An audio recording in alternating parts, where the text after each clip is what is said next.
Hello, everybody, and welcome to our conversation in our series on why Black Lives Matter. For today, we are looking at the topic of the intersection between, or the intersection of, racism and sexism. And the topic kind of developed as a result of an article that Shaleia shared in our social impact channel on Discord. And so it feels fitting to explore how these two components of what could possibly make up somebody's identity, or how they are accepted or even treated in the world, or even how they interact with the world, because of the fact that from a racial identity point of view, there's one stance, and then from a gender identity point of view, there's another stance. And there's a place at which those two things intersect. And there's a place at which those two things probably influence how people are received in the world, and also how they choose to interact with the world. And so I think one of the things that's probably good to just talk about is the concept of intersectionality itself. And if you've read our meme introduction for today's conversation, the concept of intersectionality was actually introduced by, and I'll tell you now, by a law professor, and I just want to, her name is Kimberly Crenshaw. And she's actually a law professor, and I'll tell you from which school. From the Columbia Law School. And so, yeah, I think the background to the introduction of the concept or theory of intersectionality happened in 1989.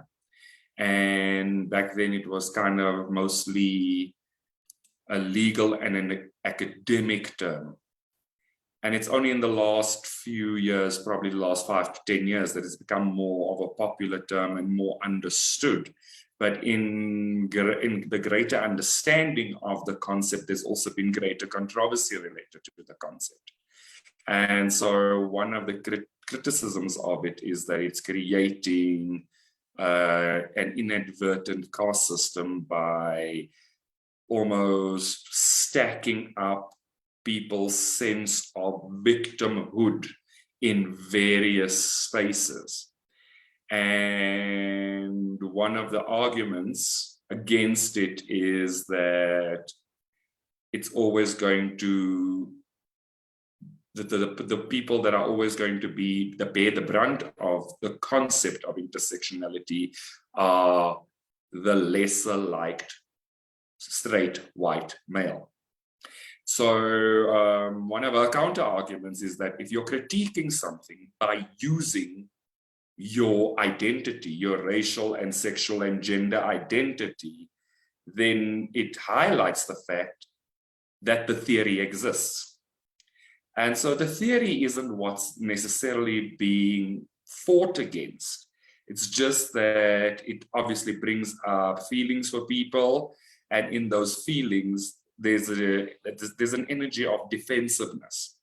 And the concept of intersectionality is literally the sense that there are components to our identity that actually come together to influence our experience of the world. And for me, by extension, that means that it comes together to influence how we interact with the world, how we show up in the world, what we think we are able to achieve or not achieve, what we believe would be things that people would look at in interacting with us. And I don't believe that we can discount any components of anybody's identity, because they do stack up. And they do stack up in ways that influence their experience of life. And it influences how they view themselves in the world. And so I'm going to ask the team, in terms of the concept of intersectionality, and only that concept, what feelings come up for you when you think about the combinations of your identity and how it's influenced your life.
I guess just being female is a start, and the feeling like you're a bit lesser than others if you're just starting out in your world as a female. But that's something that, you know, we've been proving that we are equal. And yeah, so I'll just start with being female.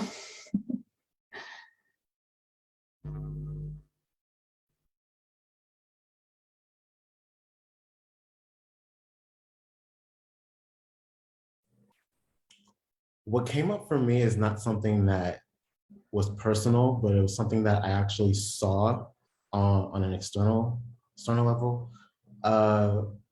Okay, so there's this movie that I saw. It's called Something New. I don't know if anyone's ever heard of it. It's like a romantic comedy. Came out in 2006. Taraji P. Henson is in it. Sonali Lathan. And the plot of this movie is a woman who's African American, is part of this public accounting company who just received the promotion of becoming partner. And her entire team, her entire team of partners is white males. And a part of this plot was she meets a man who happens to be Caucasian. And every day when they were together, you know, color would be a big subject for them. And in one of the scenes, the conversation that they had was she felt that she still had to prove herself to be part of the all boys golfing, what was the word she used?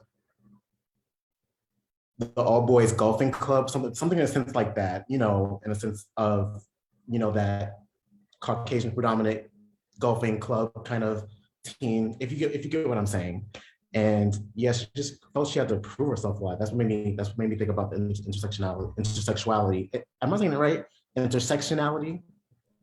I'm saying intersectionality. Intersectionality, yes. Intersectionality, sorry.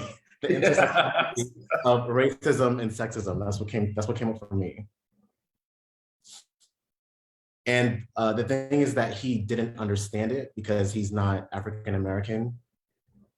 So that was a big block for them, but they wound up being together in the end of the movie. But yeah.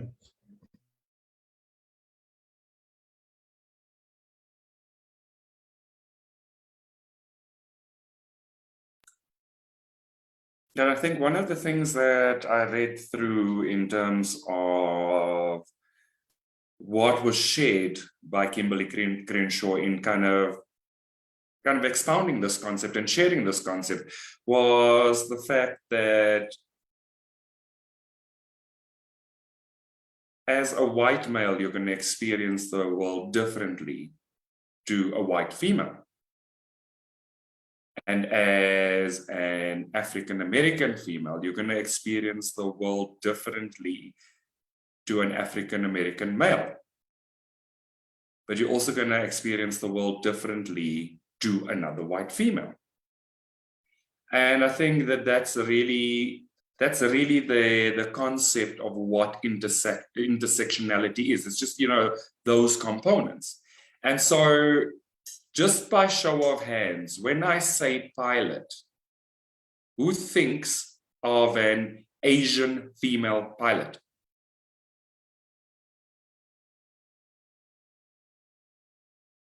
And when I say a Fortune 500 company CEO, who thinks of a Latina American CEO?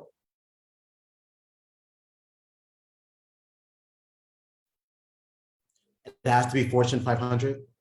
Well, it's, it's examples. It's examples. So if you can think of a female Latina CEO leading a bigger company, yes. That the idea is that even in our experience of life, we have certain stereotypical views of things. And I think it speaks to a video I shared either last year or the year before in our unionism spiritual discussion group, where this woman was sharing that, when I found out it was a female pilot, I was a little bit more nervous because males fly planes. And I am geared to trust that they know what they're doing. And I'm not necessarily geared to trust that a female pilot knows what she's doing. And it speaks to the article that Shaleia shared, that the prevalence of male surgeons is still significantly higher. And I was feeling like I was thinking back on my experience, like I've had 2 surgeries. And both times I've been referred to male surgeons by my female general practitioner, but still to 2 male surgeons. And it kind of just, it struck me, like like females are specialists in certain things, and you get referred to the specialist. And then that next step happens of, okay, there's a surgery that needs to happen now. And I don't recall ever being even giving it thought that, hey, I was never referred to a female surgeon. I don't even know if my general practitioner has any associations with female surgeons. It's those kind of things that we inadvertently overlook because we almost carry on too easily and don't pay enough attention. And it's not saying that we're walking around with our heads in the sand, but it's kind of that subjectivity and that unconscious bias. And yes, that was the video that I shared about, was like unconscious bias, and the bias of, well, I'm geared to trust a male pilot more than I'm geared to trust a female pilot, and how those unconscious biases play out. And by extension, we maybe need to take an even deeper step back, or a further step back, and survey the landscape. Like, I was never referred to a female surgeon. And that research kind of highlights that research in the article highlights that patients that had been treated by male surgeons by a higher margin had more post-surgery complications, whereas by a female surgeon, there were fewer post-surgery complications. And those are the kind of things we don't pay attention to. And it might be something that gets shared because somebody has an interest in a topic. But if I were to think about what I thought about it, like, I wouldn't have looked at it. It wouldn't have even crossed my mind until I read that kind of article. And this is, I think, the thing that we need to feel into in the space of healing, is still where the decks are still stacked, where the odds are still stacked, and how that makes us feel. And that's why I feel like it was a good idea to look at this intersection of racism and sexism, because of the fact that it still influences our view of the world.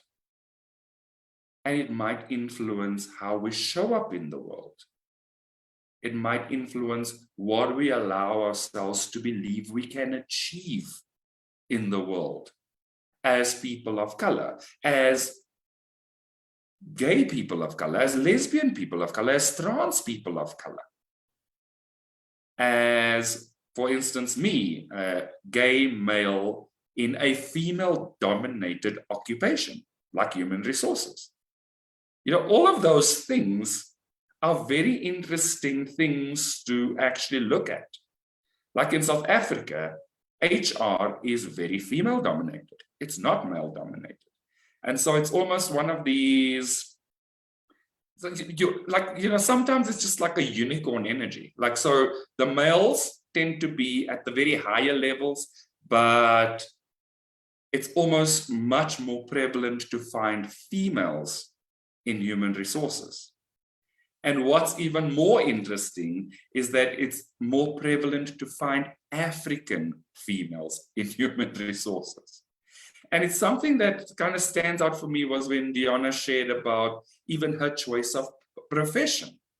Was like, she kind of limited herself to certain places and not other places. And I feel like this concept of intersectionality is what sits at the core of some of that stuff. And so as opposed to kind of pointing fingers, I kind of just want to have an open conversation and go like, well, how do these things actually stack up?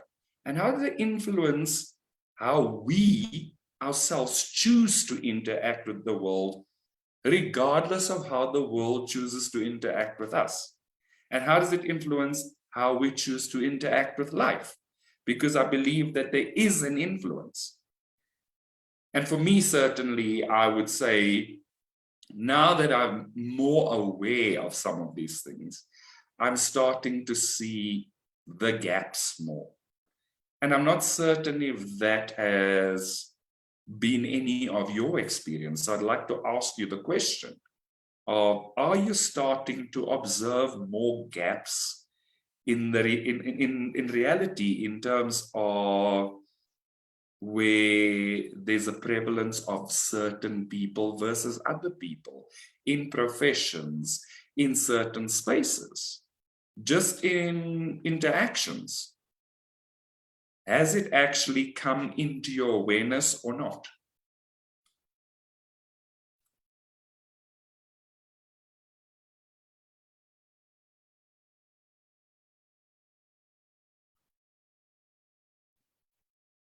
I wasn't aware people thought that HR was a female dominant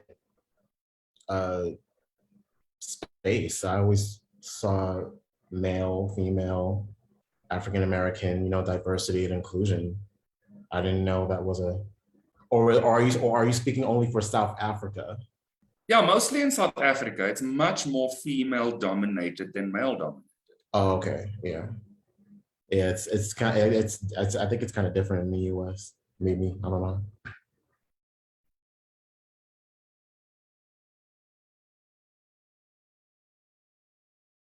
Well, I work in a pretty male-dominated area in Australia, mining. Yeah, that's like top notch with full of males, the stereotypical kind of, yeah, the ones that always get the best jobs, the ones that get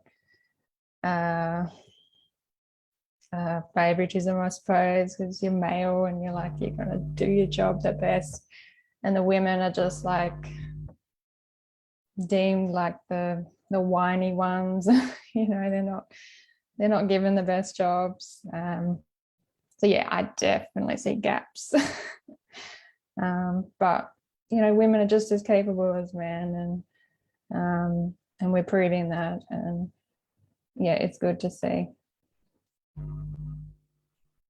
Okay, so cool. Like just from your experience, because like, again, I would agree with you that for me, I've also seen a significant leaning towards males in mining and engineering.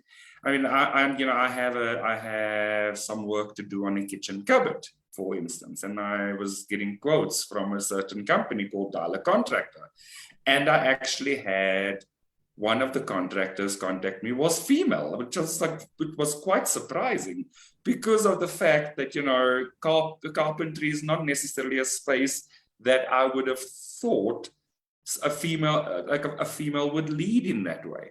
So I was quite surprised. And I was like, well, that's quite interesting to notice now that I've kind of looked into what the concept of intersectionality is, and to kind of come across that.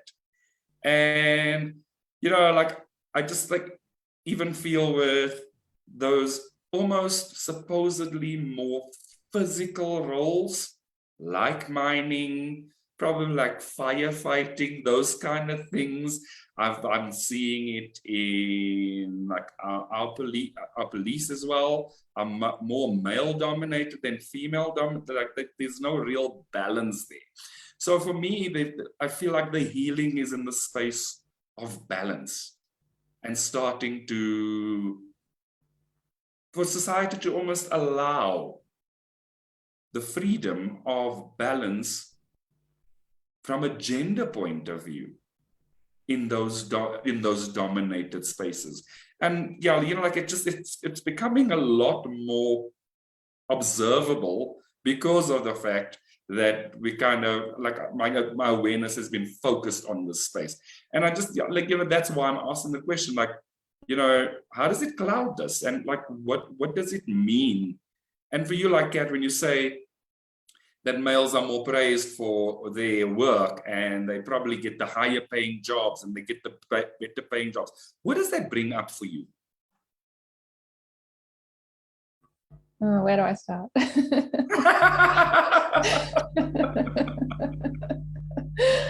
Well, I just grew up thinking it wasn't a thing. It was just men were always, you know, above women. And, you know, since this work and realizing there should be a balance, it does bring up feelings. Otherwise, yeah, I'm working a lot with how I interact with males and how I see them. Very uncomfortable. And that's, yeah, a lot of healing around males. And what they bring to me is just, you know, they have the final say, and they know what's right, and women don't. But like I said before, there's just as many capable women. I just need to see that and just look at it and what God is showing us as well. Yeah, and the reason why I ask you is because I feel like there's a good opportunity to go into a bit of healing, and so I'd like to find out from you if you're keen to do that, and you're open to doing that. Yeah. Good. Okay. So let's just sit back and relax into that space, and just take a deep breath. And before anything, just give yourself permission to allow the feelings.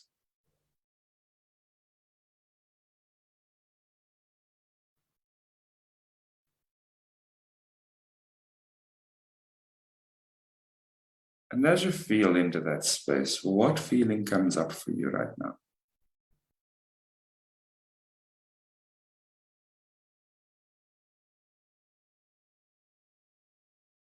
Feeling of being small, not seen.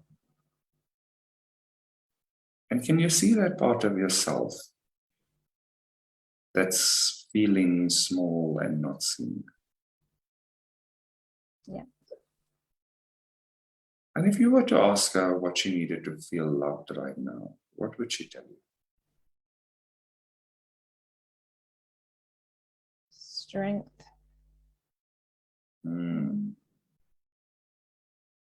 Are you comfortable to just give her the strength that she's asking for right now?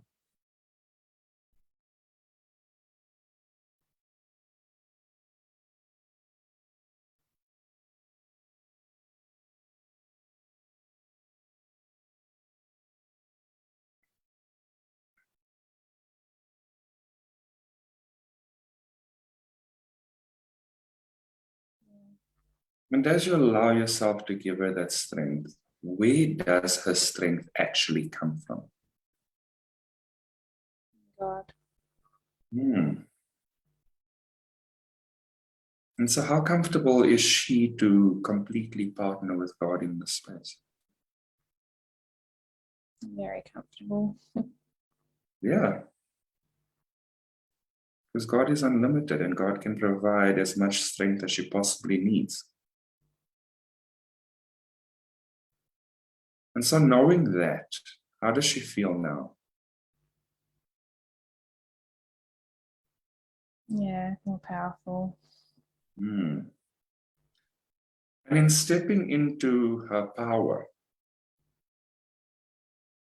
does that allow her to realize that she's not as small as what she thought she was? Yeah. And how does Feels that? good now. Yeah, how does that feel? Much better. Yeah, so would you like to just allow her to just absorb that strength and just absorb who she is in her power?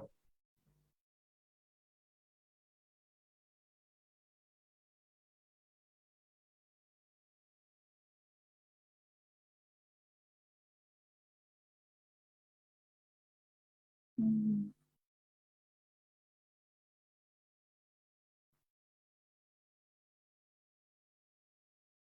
How's she feeling right now?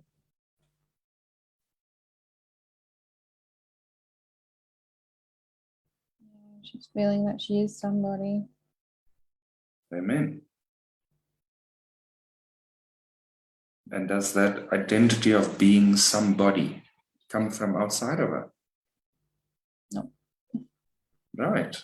Because she chose to partner perfectly with God here, and so God's going to provide the identity of who she is and how she shows up in the world. How does it feel knowing that she doesn't have to create that identity? She just has to accept it. Beautiful. Mm. Mm. And would you like to just welcome that part home that has an identity that's great in God?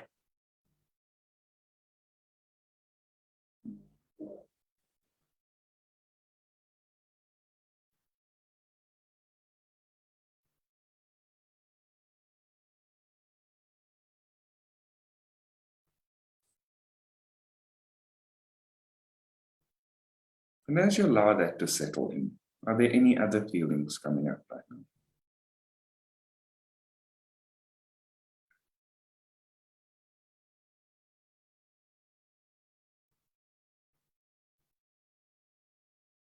No, once I realize that truth, it's just walking with God.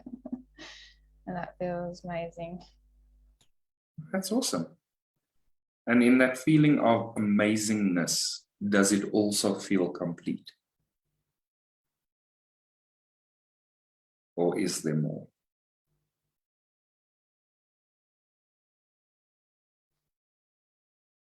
Just needing to trust herself more as well.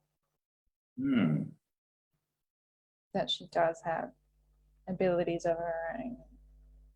Amen. And so, who can give her the capability to trust herself? God. Right. But can she also realize that as she chooses to heal in those spaces, that she's actually building trust with herself as well? Yeah. How does that feel? That feels incredible as well. Yeah. Yeah. I mean, it's peaceful and comfortable. And it's okay to build trust as opposed to just expecting it to be there. Yeah. How does it feel to let yourself off the hook that everything doesn't just have to be there. Easier. Yeah, because you're meant to, it's meant to be an experience of ease.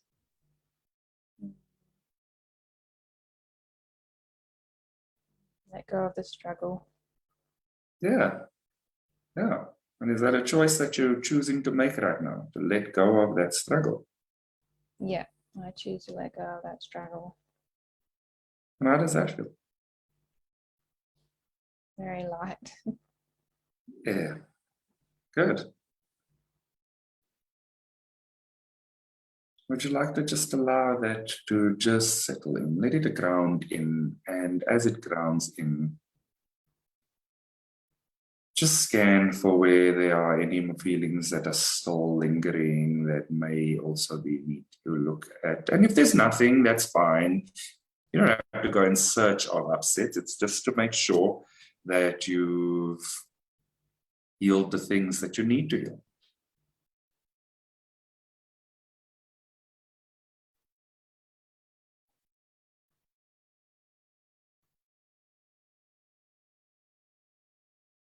No, it's I feel like my confidence just with this healing now has improved.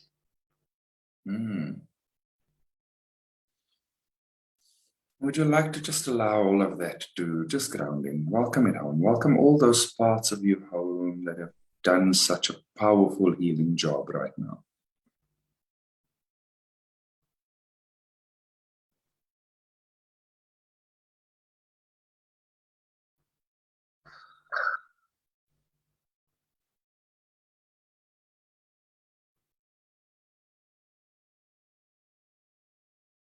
Very peaceful. Good.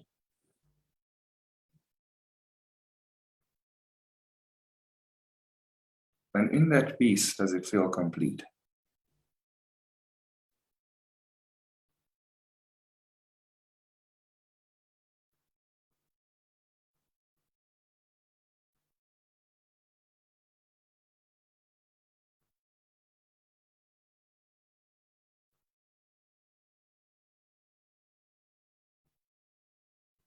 Yeah, I think so. So you said you think so. I'd like you to just feel into it. Do you feel a sense of completion, or you're just thinking that it's complete? I'm feeling like it's like a band-aid. And I have layers, and ego always tries to say, what about next time? So let's allow that band-aid to dissolve. Let's allow that band-aid to dissolve. And let's see if anything else surfaces.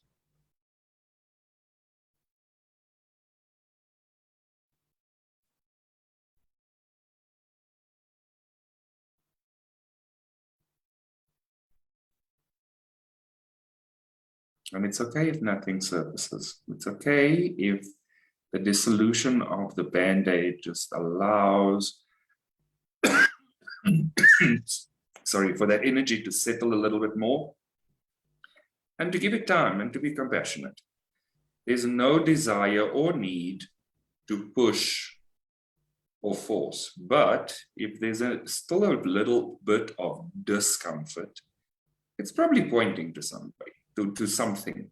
And so it might be a good idea to look in that place and see what's sitting there. There's just some tightness that I'm feeling. And that space of tightness, can you invite uncomfortableness? Yeah, I invite love in there. Just allow love to go to that spot that's feeling a little bit tight. Just allow it to be with love.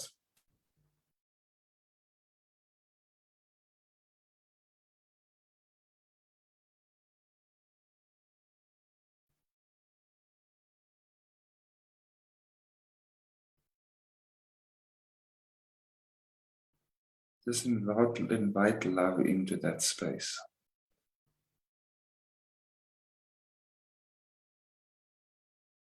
And just know that love always accepts the invitation. So it's just about opening the door to allow it in. How does that feel?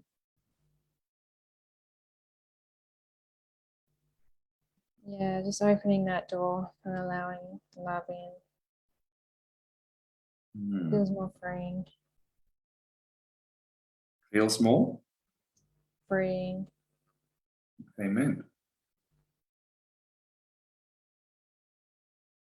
And in that space of freeing and freedom,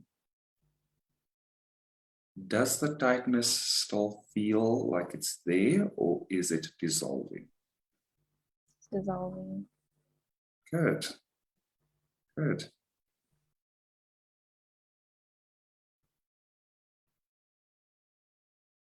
And if you were to ask that part of yourself that had that feeling of tightness, what was it related to? Fear. Was that fear serving any purpose? And so is it okay for that fear to be released? Yes. And if you were to ask that fear if it had a name, would it be able to give you a name?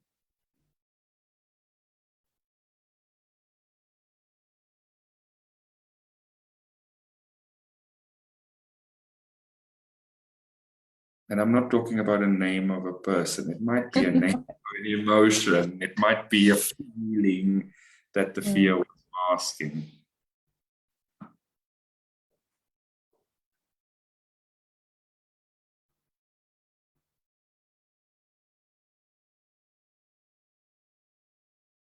It might even be that the fear was just, it was masquerading, that resistance was masquerading as fear. Yeah, I think it was resistance. Yeah, and is it okay? Is it okay for it to have been there and for it to be released? Absolutely, yes. And is it okay for you to have looked there? Yes. And how does it feel to know that you had the courage to look in the place that you needed to look? Yeah, it feels good. Yeah. And so that courage, in combination with love, allowed that fear to be released very easily and very naturally.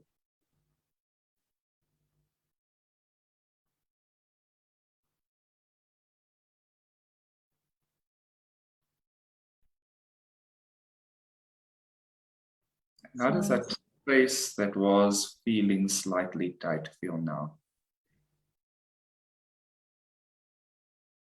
It's full of peace.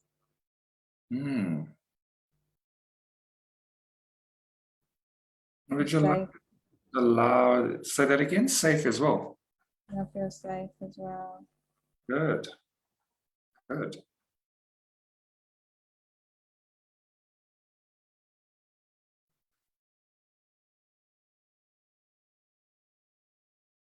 Would you like to just invite that part of yourself home that was feeling constricted in that place and tight in that place and no longer feels that way?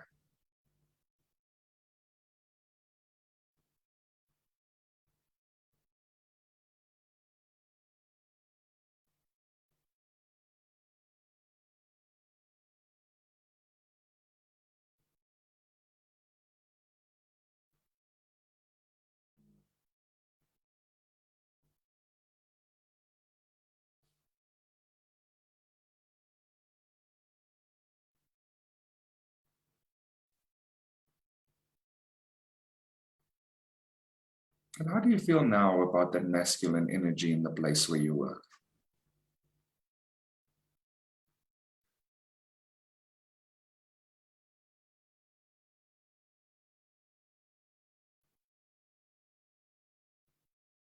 I'm not so very afraid. Yeah, because you are capable and you are powerful. And you have the courage to do the job that you need to do, the courage to do the job that you were called to do. And how does that feel? Liberating. Yeah, yeah.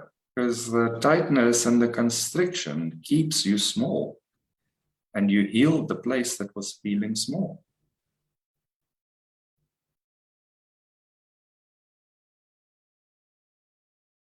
Yeah. And how does that feel?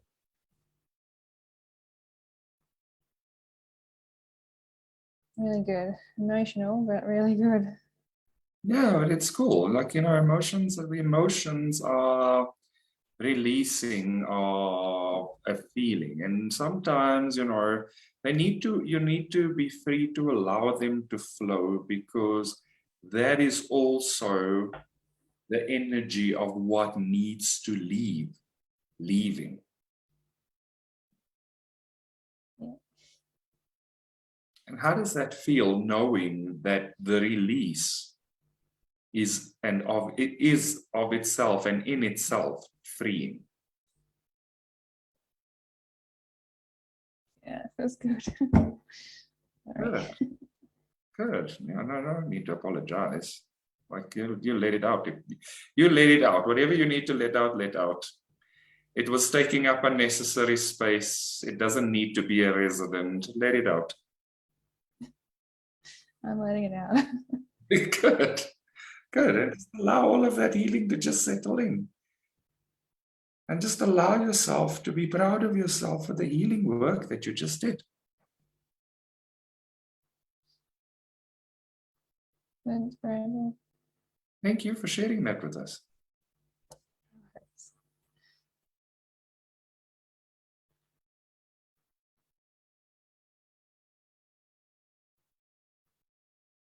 Good. So I'm going to open the question up to everybody else, just in terms of, have you felt anything shift over the last 40 minutes in how you potentially view the topic of intersectionality and the combination of your identity components?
I feel a shift.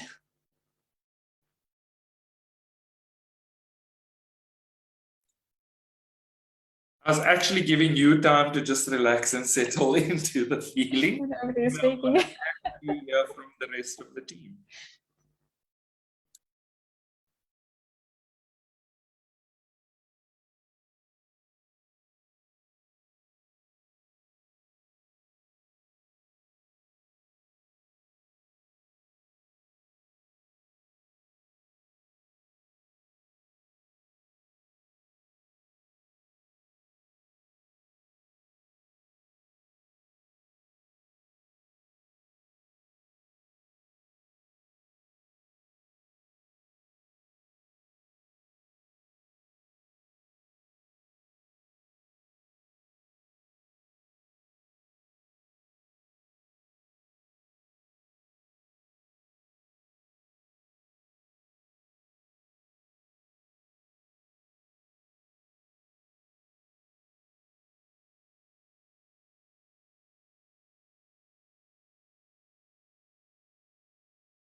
Since there's no feedback,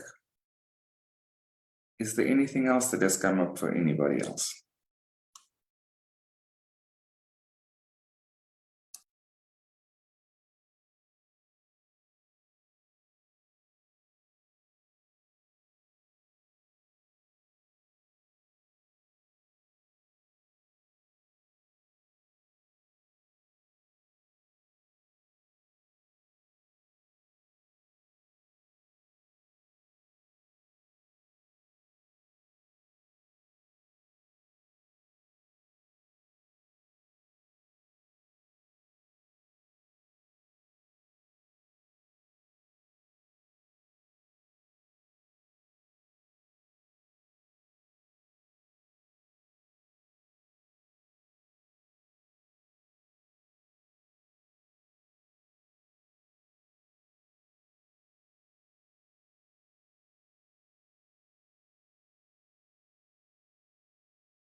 Well, in that case, then, since there's nothing further, I'm going to say thank you to everybody for the conversation today.